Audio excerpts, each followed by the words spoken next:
Now we extend our olive branch to you, standing for the people with your host, attorney Ali Shamsuddin, and guests heard every Wednesday evening, 7 p.m. to 8 p.m. exclusively on 90.1 FM WMPR. This program shall focus on facts that we share with each other on this platform designated to inform, educate, and organize our communities in Jackson and abroad. No rational comments or opinions are regarded as being irrelevant, as your comments and participation could prove to be the cornerstone of our goal, being to restore moral ethics, integrity, respect, and progress in efforts to reach for a better future in all aspects of the everyday lives of our family and our children. We now join your host, Ali Shamsuddin, and guests, bringing to you Standing for the People, where together we can, heard exclusively on the Voice of the Community, 90.1 FM, WMPR. Just when we was love. Good evening. Good evening. It's 7 p.m. I'm Ali Shamsuddin, and this is Standing for the People. As I always say, and I will continue to say, this program is brought to you by the people. That means citizens just like yourselves who got together and said, look, Shamsuddin, you used to bring us some facts back in the day when you were on the air with Mr. Tisdale. That's Charles Tisdale, who was the late publisher of the Jackson Advocate newspaper, where I was for about 7 years.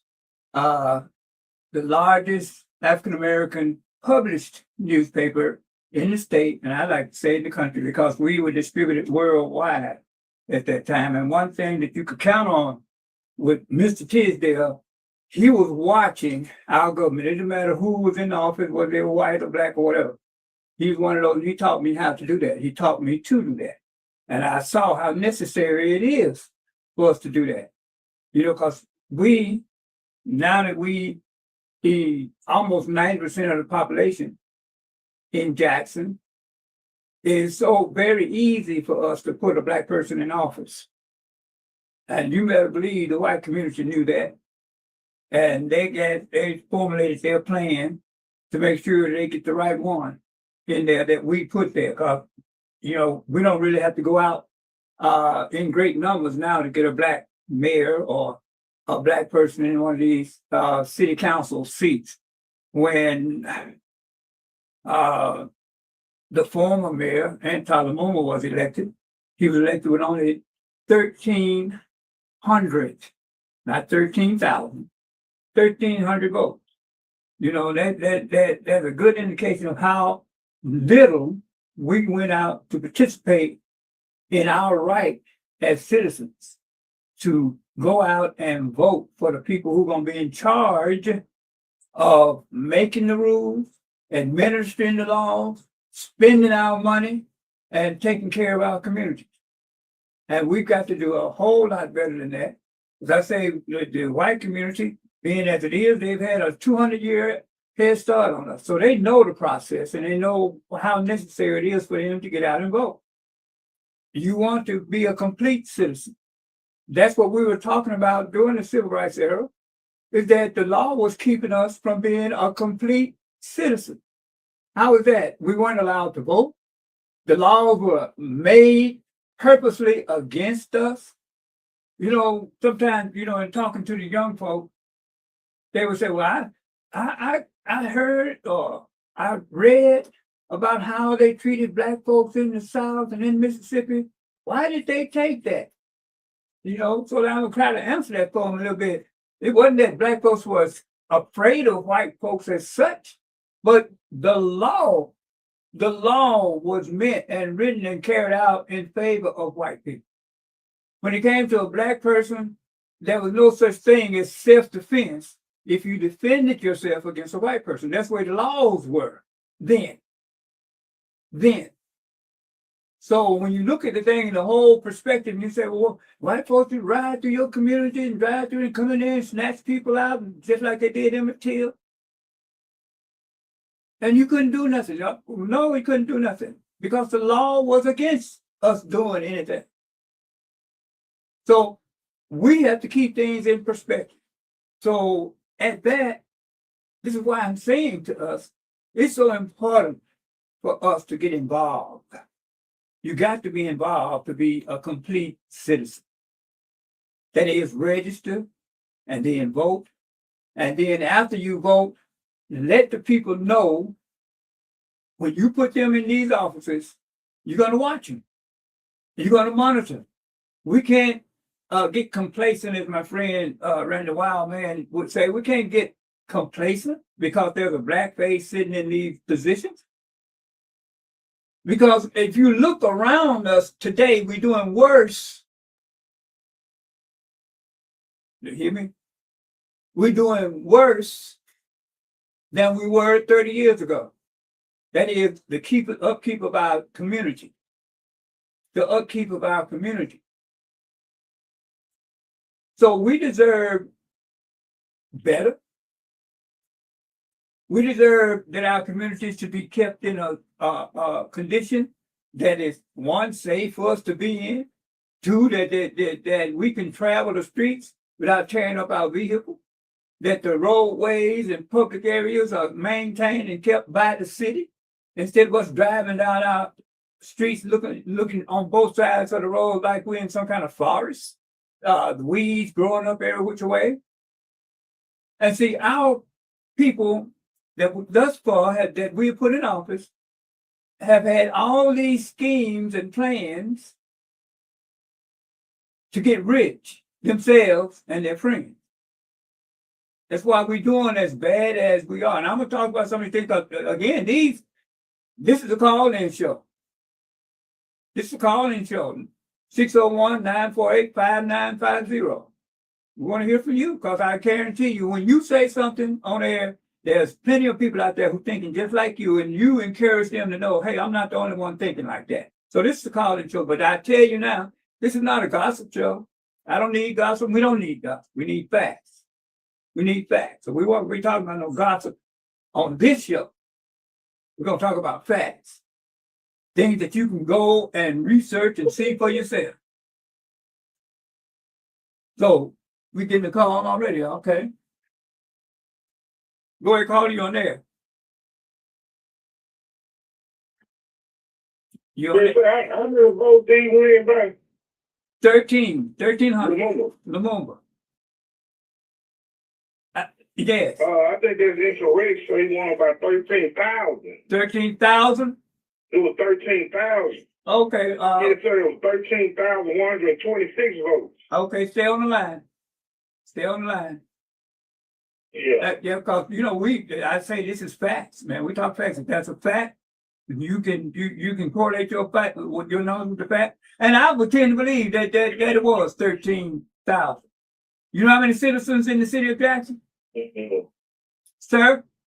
13,160 votes. Okay. 13,160 votes. I knew it was 13,000. Like, no, that's not right. Okay, I can wait. Hold on. I'm asking you a question now. You know how many citizens in Jackson? Yes, sir. How many in Jackson? It's about 150,000. Okay, 150,000 citizens. And 13,000 votes. Over 150,000. Okay, and 13. So my point is 13,000 votes out of a city of 150,000 citizens. That's my point. So I appreciate you giving me the correction. So that's fine. We don't mind that. I don't ever mind that. Yeah. But we're gonna give out. 1,300. There's no more than that vote in Jackson. There's 1,300. That's like a small town. No, it is. So the correction is always good. So when we get out the whole facts, my point is, I think you can see what I'm saying. 13,000 votes out of a population of 150,000.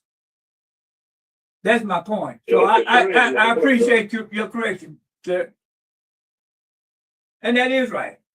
13,000 votes. So that, and we got a population of 150,000 citizens.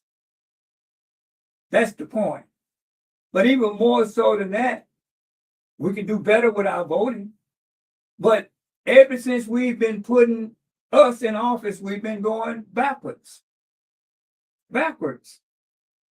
Because we put people in office that seem to not know what their position called for.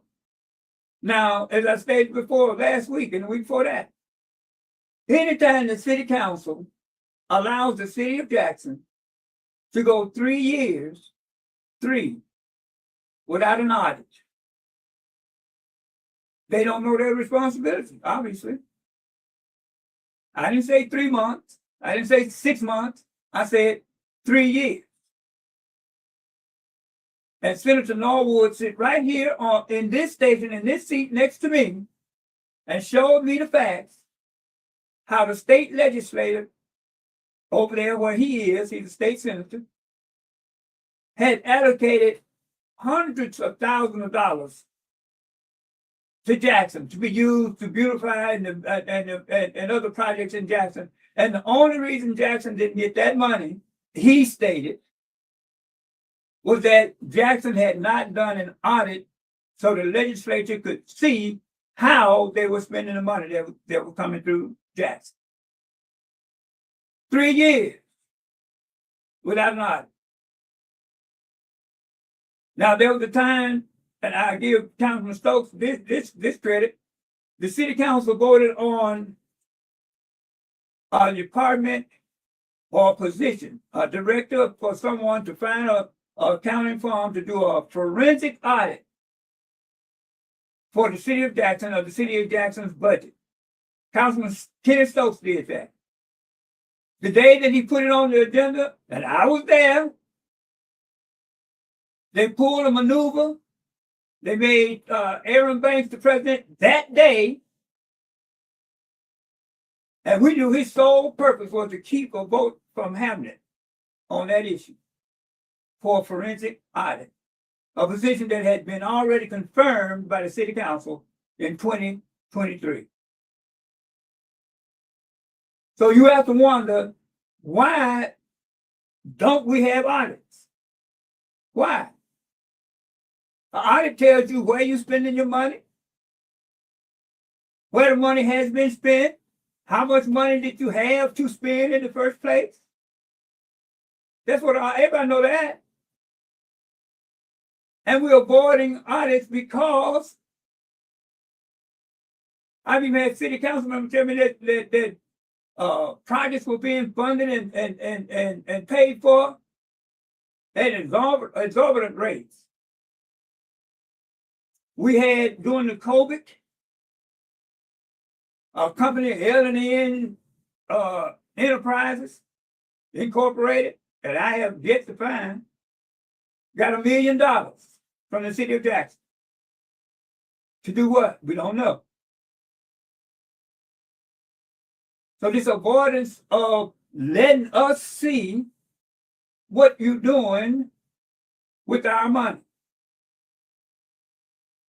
You see, now I'm saying, this is in black and white, the responsibilities of the city council. One responsibility that they have is to confirm appointments. To confirm that the mayor wants to fill a position, directorship or whatever, that has to go before the city council. They're in charge of that. The next one is to confirm or approve contracts. Now we can see what happened with Richards garbage pickup. The mayor wanted Richards. He put Richards before the city council, but the city council rejected Richards, and the mayor put him to work anyway. That's not how it's supposed to be done. Go ahead, Carly, on that. Yes, good. Are you? I'm good. Good to hear you, man.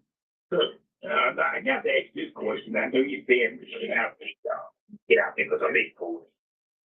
I know you asked about the mayor and all of that. Turn your volume down just a little bit, Cal. Turn your volume down just a little bit. Yeah. Okay. Well, what I'm trying to figure out, why we can't do the same thing with the governor? Can we have him have the governor audit? It's supposed to, yes. Well, why don't we try that too? And then that way we get all the money, because I'm sure on that end they doing a whole lot of stealing too. Anyway, from the president all the way down, people stealing. Well, then you see now, you saying something that's so obvious, Cav. Nobody can disagree with you on that. We all sense it. Yeah, you know what you're saying. Right. Yeah. No, I believe if I was in there, I'd probably get some money too. But the right thing to do, that's a great idea to have. Let's try to get everybody out here. Let's see what's really going on.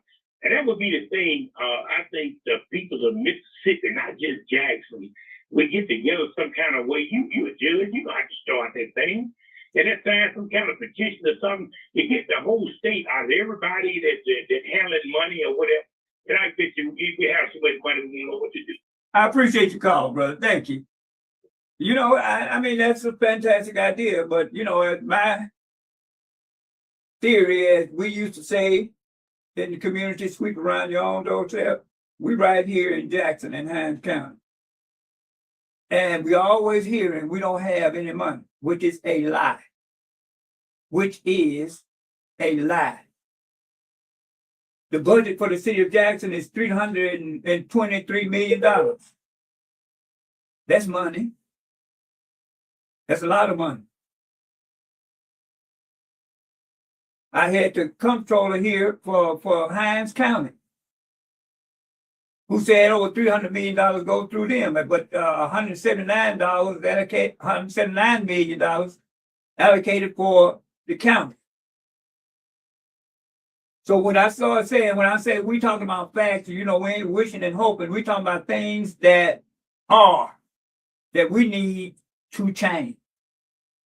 Now, as I was saying, the responsibility of the city council is to approve or reject contracts because the city council is in charge of the money.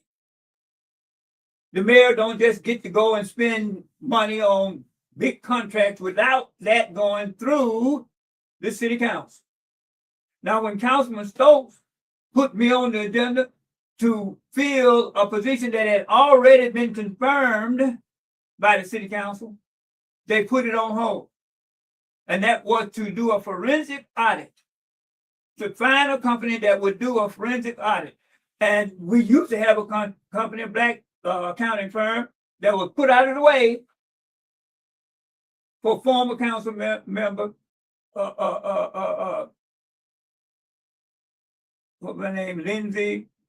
Yeah, Lindsay. Now, these are the type of things that, you know, when we understand that we have the power, when I say we, I mean we, the citizens and the voters. We have the power to demand an audit, a truthful audit. Addition to what your city council person is supposed to be doing by rule, is to be coming out into the wards. That's why they represent the ward. And finding out what are the priorities in that ward. Then we wouldn't be getting situations like Siemens putting in water meters when we have bad water in the first place. And the meters that they put in don't work properly. We wouldn't get that if the council members understood their role. You see, we wouldn't get a situation where we got a garbage company picking up garbage that the city council didn't even want. If they understood their role. So, but I just indicated to you just now, this is the rule. This is what they're instructed as a city council to do. As a member of the city council, this is what they're instructed to do. I'm saying this so that, you know, when your city council, whatever ward you're in, when election time comes and they start talking about all the good things they've done as if we can't see what they haven't done, then the power is in our hands then. we can decide whether or not they go back or not. When we got city council members sitting there and the mayor has to tell them that they $23 million in debt when they're in control of the budget. Isn't that backwards? The city council should be telling the mayor, hold up, mayor, these contracts that you're trying to let here, that you want to do, is taking us over budget. We ain't gonna vote for that. The mayor shouldn't be telling the city council that they're $23 million in debt. Again, we're talking facts here. That's the way it's supposed to be run. So when we understand these people that we send downtown to guard our money and to spend it in a manner that we benefit from it. Did we benefit from that $33 million that was given to a law firm in Alabama for a contract that they didn't even negotiate? Did we benefit from that? Are we benefiting from the water meters that Siemens put in? Are we benefiting from that? And the only way those things can happen is we have at least 4 council members that will go for it. That's the only way it can happen. I know they're hoping you don't understand this. So when they come out and run for office, I wish and I could have and this and that and other, do the things that you're responsible for doing. And I constantly talk about our children. I'm saying this, I keep repeating it. Listen to me carefully. Our children are us. That's us in the future. Our children are us. And we got administrators over the school district who look like us, black folk,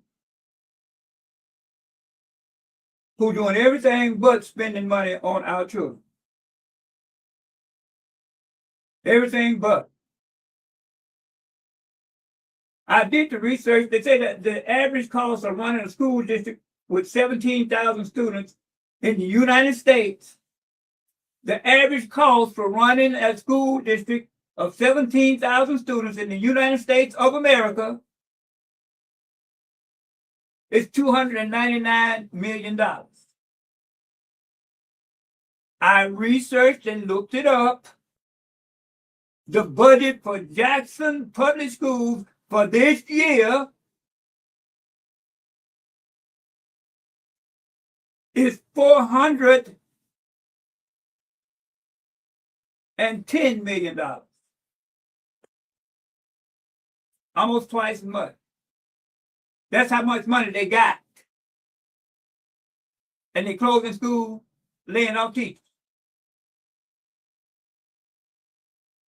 You see, when people believe that they can disrespect you, they do it. They do it. We got one superintendent of schools in the state of Mississippi that makes a salary equal to the school superintendent that we have in Jackson. One. And his school district is A-rated. A-rated. Tupelo. Here we got a school superintendent making $300,000 a year plus a car for a C-rated district, and they just gave a $50,000 raise. Now these are supposed to be educated people who are supposed to be putting together a program that would encourage parents to put their children in the school and encourage children to want to go to the school.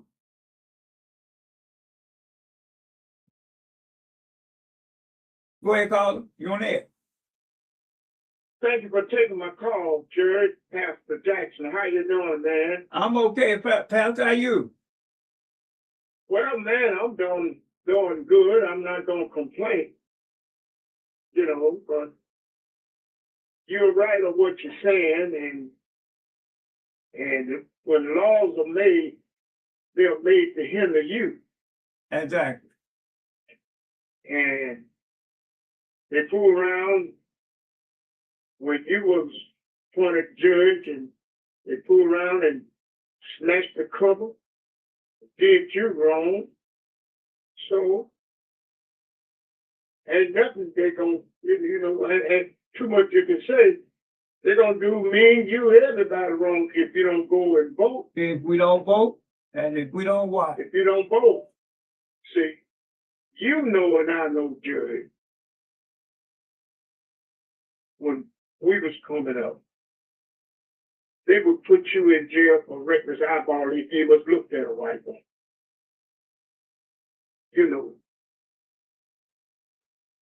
But thank God we're here today to see the results.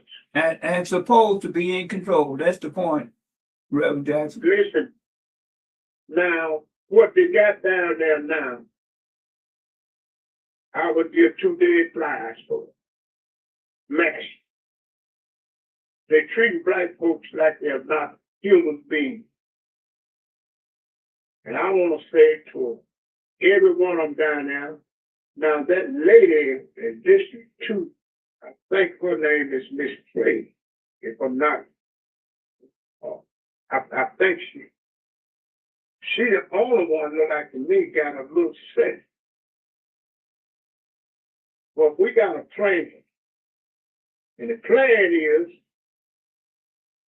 before you run, before you put a sign in my yard, I'm going to sit down and I'm going to tell you what we need and what we want. If you can't do it,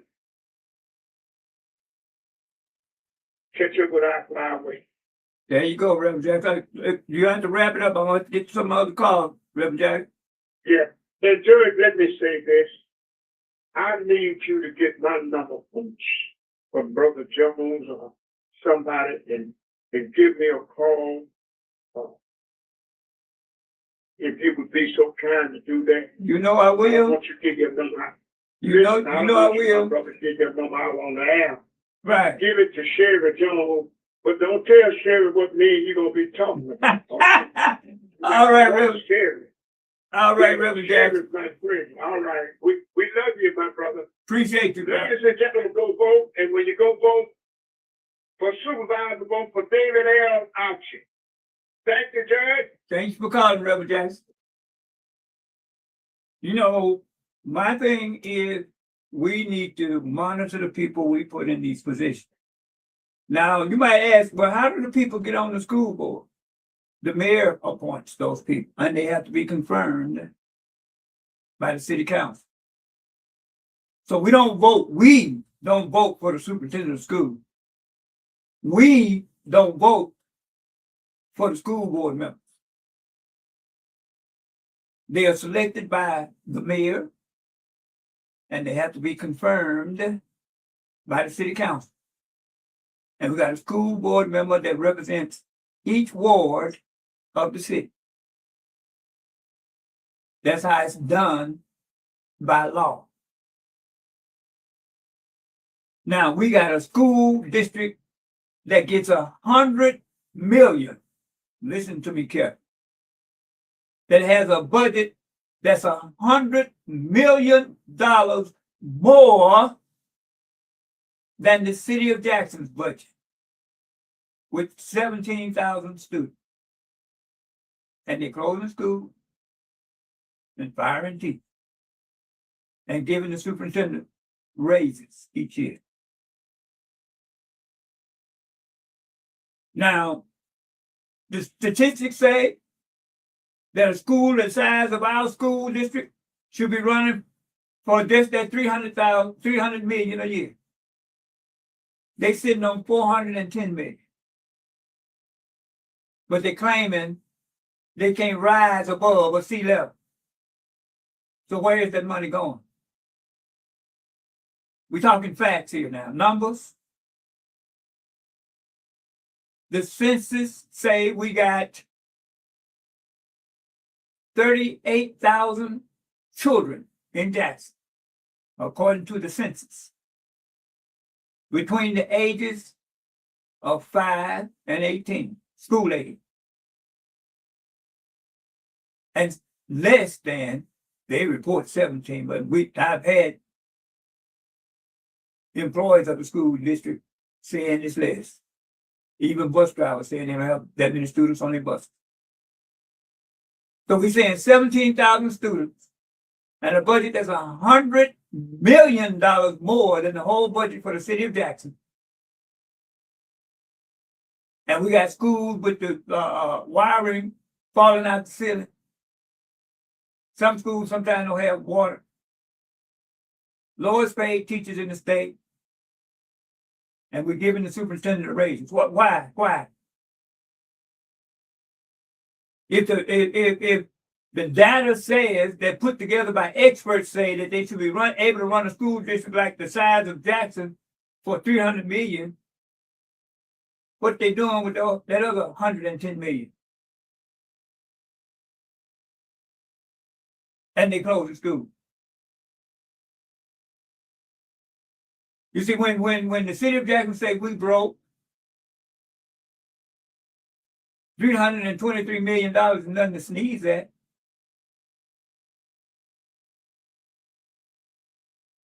Where's the money going? You know what happens? We have city council members who vote for things that they haven't even come to tell us about.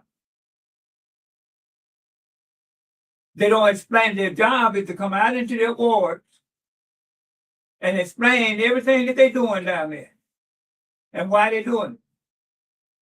But once we put them in a position, they get the attitude like we shouldn't be questioning them about anything.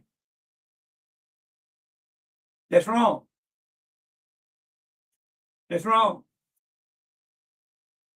Well, this on the news yesterday, apartment complex. These are our citizens. These are citizens. These are people like you and I, sitting in an apartment complex today, not even getting electricity. I commend the councilman, and it wasn't even her ward.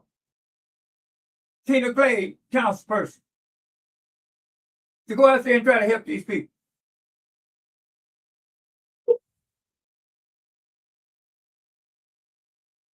Go ahead, call you on there. Good evening. I hear what you're saying, and I've heard you say it more times than one. Yes, sir. I mean, about the school board is $400 million. And they started selling schools and selling property. So they don't really need $400 million again. I mean, for the next year, they really don't need $400 million this year, right? How come their budget wasn't cut to adjust to what they, all they will show that they need? That's the question, Carl. That's the good question. I got another call, caller. Let me say something. Hello? Yeah, go ahead. I heard you say the other last week that these people in your office, and they were talking about the kids didn't even have a playground at the local parks anymore. That's right. Hey, but you got these schools got $400 million. They selling land all over the places to people that that don't look like us. Right. It made it so that we're not having the money to buy anything or own anything in our neighborhood. But you mean tell me they couldn't open up a park or picture a park around the school somewhere? Good question. Good question. Good question. Good question. I mean, come on now. What needs to be done here? I mean, cause like I said, in a while we never have any school-age kids out there. But I women not making any more babies to send to these elementary schools. You're right, man. And they think that these children walking the street ain't got nothing to do with the gang problem that we have in Jackson. They like it that had nothing to do with that. I got another caller. You can call back. I appreciate that. Yeah, sure. Go ahead, caller. You're there. Good evening, Judge. How you doing? I'm fine. How are you? Good to hear your voice. I'm okay. It's good to hear your voice too. If I'm in the house on Wednesday at 7 o'clock, I'm making my business to get in my vehicle and ride around. Now, you got to be important in my life on Wednesday to put gas in my truck and run around and just to listen to you give us the information that to do, and I've been listening to. Thank you, caller. Judge, I want to say say this right here to you. Councilwoman Tina Clay, that's our next mayor. She is making these individuals downtown, like John Horn, be accountable and come before the people and pretend like he care about what's going on with the citizens here in Jackson. Mm-hmm. He wasn't gonna come out and tell us and say anything about those folks down there in that apartment complex with no electricity and it's hot as I don't know what out there. She got out there because she's more concerned about the city than he is, and he was elected to come in. I want to say this here also. Councilwoman Tina Clay, she came out and she told them that they had already budget. They had already went in and made a budget. There was no deficit. There was no deficit going on downtown. And more council members are coming out now and saying that there was no deficit going on. These folks are pissing in our face and saying that it's raining because, like you said, they used to disrespecting us and telling us something that we believe and not even trying to even come and see if it's true that they're what they're telling us. And also, Judge, with those data centers, he had been in talks already. And CJ Lamessa came out July 17 and told him that the city is not being truthful with us about those data centers because his administration, John Horn administration, has been in talks with the data center company. So he's not being truthful. He's saying he's not welcome them, but he's obviously in talks with them. Right. It's that money down there. That Lake High something going on down there. We don't know what's going on down, but and I'm gonna say this part right here and I'm gonna hang up. Mm-hmm. But Judge, I don't want to go to jail or nothing. I know you don't either, but we're in the wrong business. There's a lot of sin going on, but we're in the wrong business. All right, then. Thank you for your call. But again, that's what I'm saying. When we put people in office and they realize that, hey, we're not watching, they tell us anything. They then do things and don't tell us about it until it's over. It's already been voted on and it's over, if they vote on it. You see, that's not the way government is supposed to work. It's not. We're supposed to have input on any of these matters, just like this data center. I had one caller to call in, I believe it was Addie Green, and say that this property over there, Lake Hacko, that's 16 section land. They can't sell that land. By law, by state law, they cannot sell that land. They had people talking about they buy in schools. They can't sell that land that these schools are on. That's 16 sections by law, by state law. This is what I'm telling you. They tell us anything, and then go on and do whatever they're going to do outside of the law. There's a reason why the FBI came in here. It got that bad. There's a reason. So, when people start saying they picking on us because we black, I've been saying, and I still say, in this day and age, Jackson ain't no out of the media place. You can look Jackson up. Jackson is in national news quite often. So, let them pick. If you ain't doing nothing, ain't nothing for me to say. And they treat us different. We know that.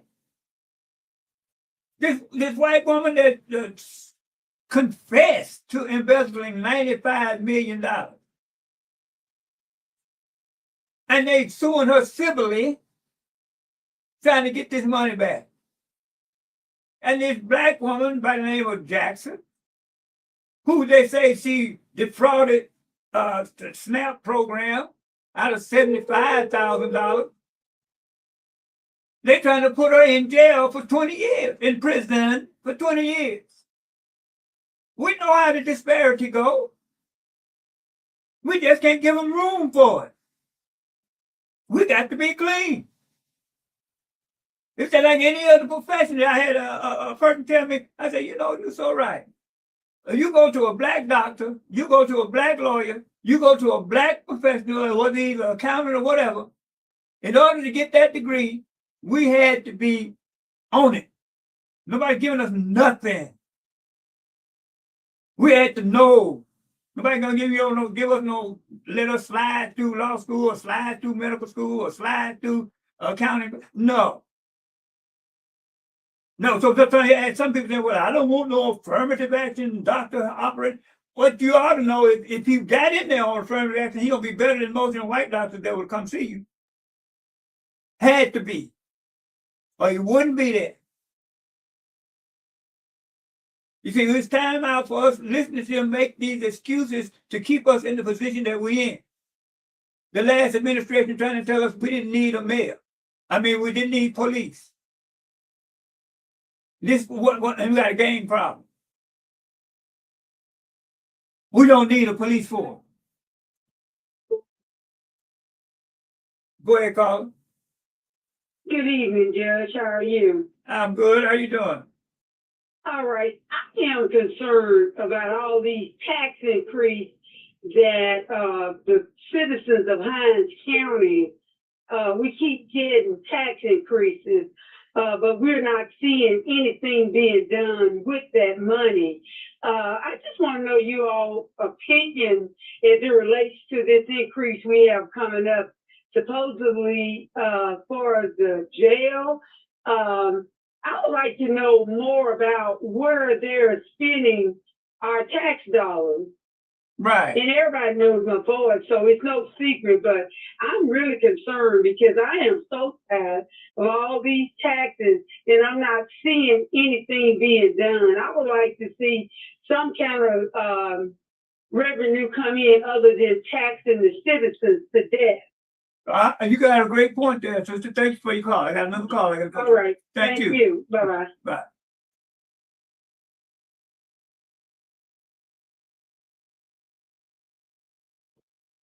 If I lost your call, please call back.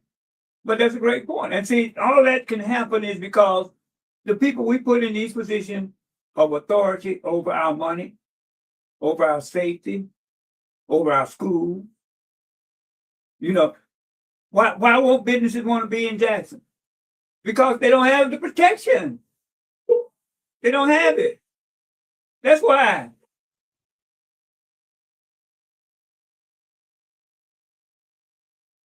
You on there, Carl? Judge Saturday, how you doing this evening? I'm good, and you? I'm doing good, sir. I have a question about voting. What are we as Black people getting out of our vote? Let me state my case, then I'm gonna get off and you can do what you're gonna say after I get up. All right. We have been taught to vote, but we have not been taught to vote for the person that have our best interest at heart. You're right. We have been taught. I'm in my 60s. I came up through people that was in the NAACP and all. They came back to the church, voted for this person, but we never got anything out of it. We got a congressman from Baltimore, Mississippi, been in there since 1993. You look at from Glen, Mississippi to Vicksburg, they should have a Walmart or a Kroger or something down there. They have nothing.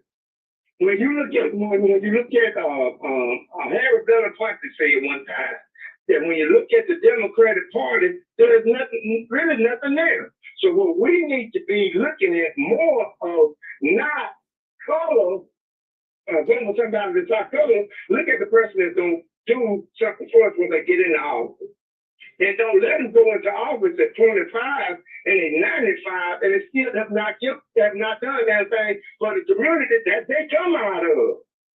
All right, brother, you're making good points there. Thank you for your call.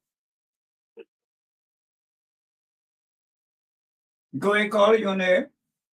Yeah, Mr. Kennedy, also I would like to add to the young lady's comment about the taxes. Yeah. They had a white boy legislator on TV about a couple of weeks ago saying that he is in the process of sending tax money back to the citizens of Hinds County and Jackson for that year on property tax. And then the next 2 days ago, Graham on the doggone TV talking about charging us an extra $30 for taxes that Republicans are trying to get rid of. When you say Graham, you talking about county supervisor. Supervisor, right. Okay, Right. yeah, okay. Now, also, you mentioned that word for rancid, female young, and that word just came back to mind. You know what they should do with this trash they throwing around on the doggone side of the highway? state highway, city highway, federal highway, they should get a forensic team to go out and investigate that waste that they throw on side the road, and then find forensic evidence of who's the fingerprints, swab, anything that's going to connect the individual with that track, and put them in a database.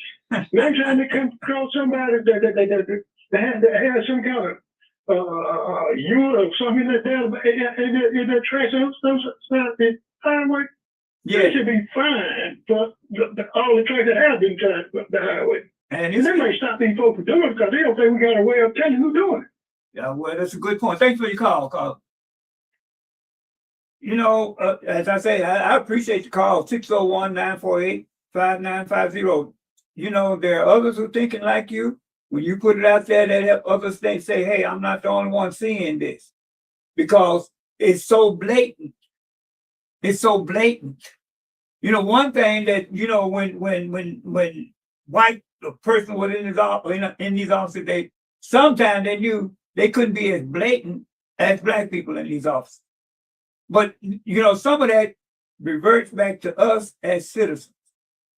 We got to let anybody we put in office, anybody, hey, if we're going to suffer because you're in office, you got to go. That's just the way it is. If we got to suffer while you're in office, you got to go.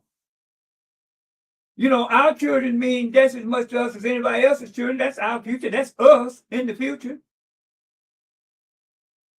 You know, a lot of people don't know that the school board has to put their budget before the city council to approve.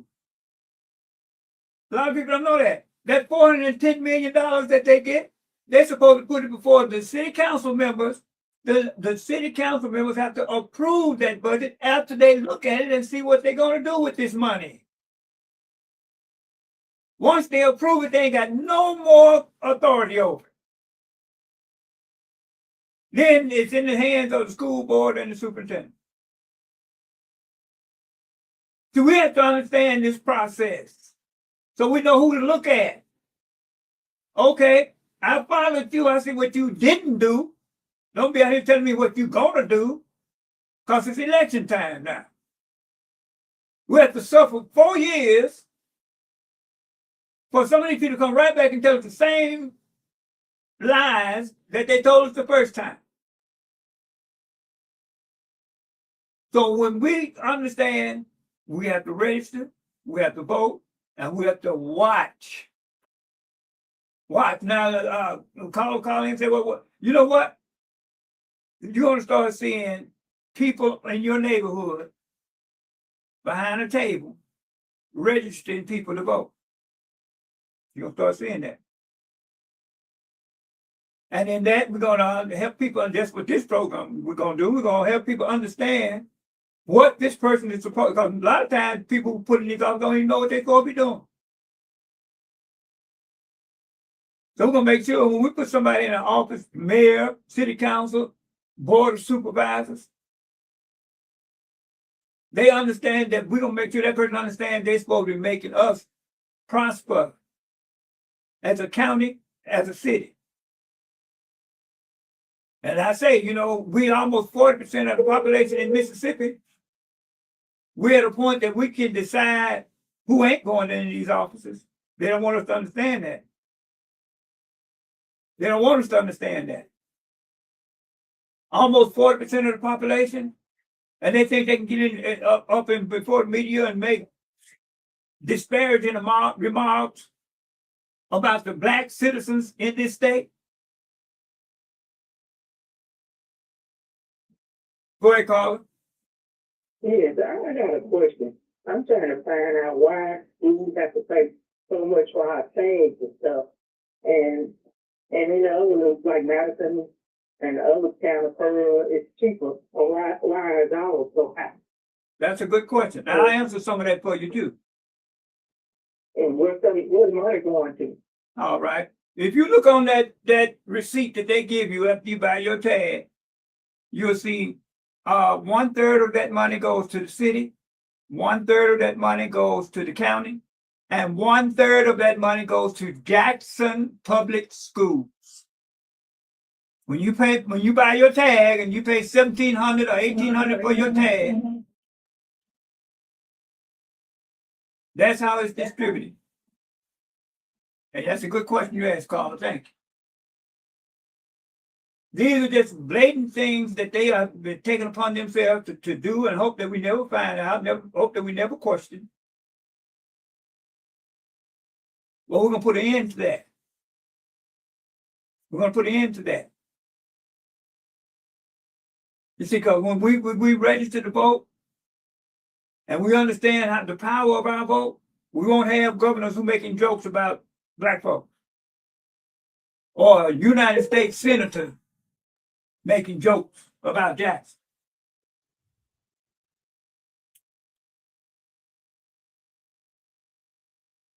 That's what would happen.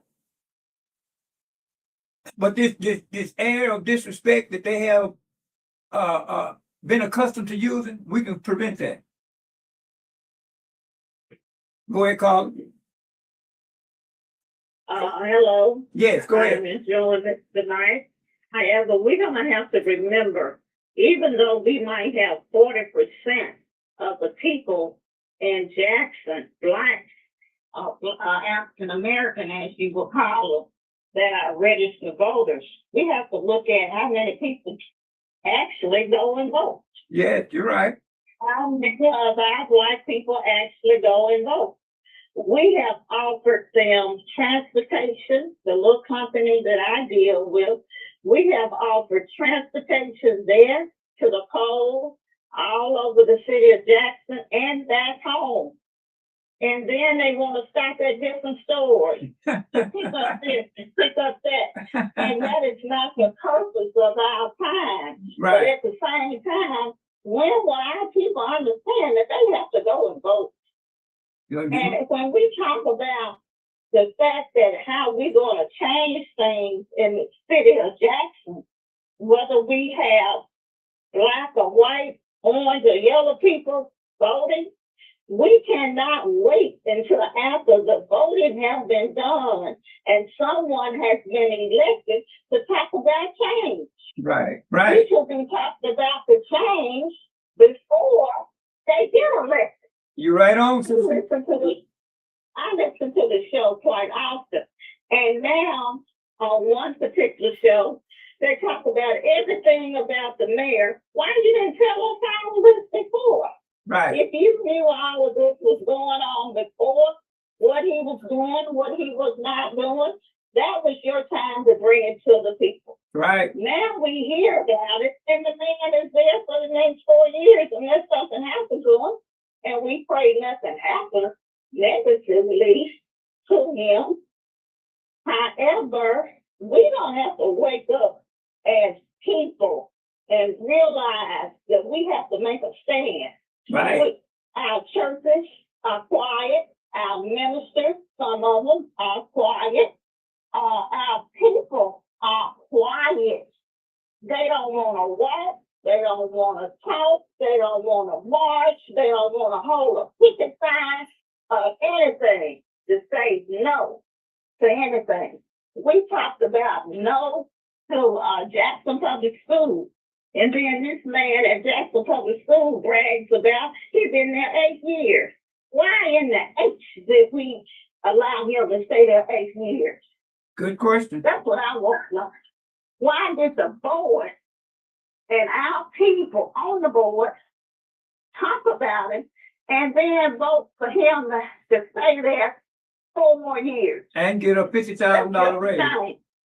Thank you for your call, sister. That is a shame. Appreciate the call, sister. Thank you for calling in. Have a great day. All right. But as we can see, people, knowledge and information is what we needed. And that's what this program is about. We want to give you information that you can look at and say, okay, this shouldn't be like this. And why is it like this? And then point our vision in the right direction. Because we, as the caller just said, we can't afford to keep putting the same mentality people in these positions, and we suffer for it. Jackson is not broke. Jackson Public Schools certainly is not broke. I mean, with the amount of money they're running over there and then they're closing schools, underpaying teachers? Here, Jackson, spent $33 million that they say they didn't supposed to have, instead of increasing our police department, put more police on the street. If you're talking about gangs and crime, how you think you're going to prevent it? How are you going to prevent it if you don't have people out there who trained to do so? You know, some things are just common sense.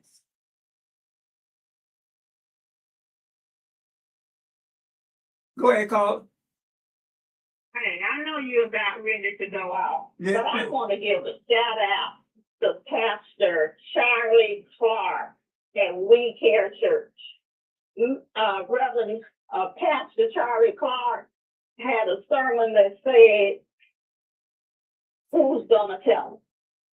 So who's going to stand up and reach out and tell them? Thank you for your call. Since I'm on the last few minutes, I got to wrap up now. Thank you so much. Thank you. Yes. And to that question, I don't think I'm going to be the only one this time, but I am one that's going to stand up and tell them. Because we need to know. And it's time for us to understand how government is supposed to work. When I say this, when I say we are the government in Jackson, we are the government in Hinds County. We run Hinds County Public Schools and Jackson Public Schools. We're in charge. That's what they don't want us to really understand. They want us always looking at what white folks are not doing.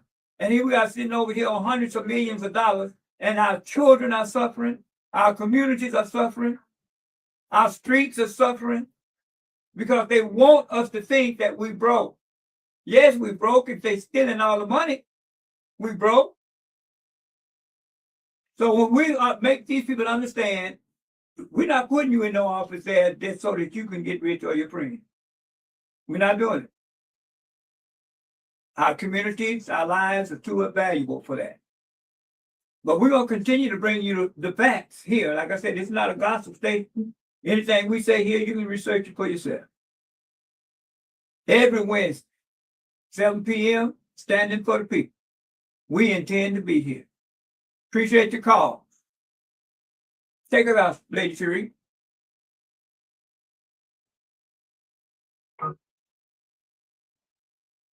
Hey, that went off. I don't know. You sure your battery was good? Huh? You sure your battery was good? No, well, it didn't black out. It went to something else. Okay. Yeah, it didn't black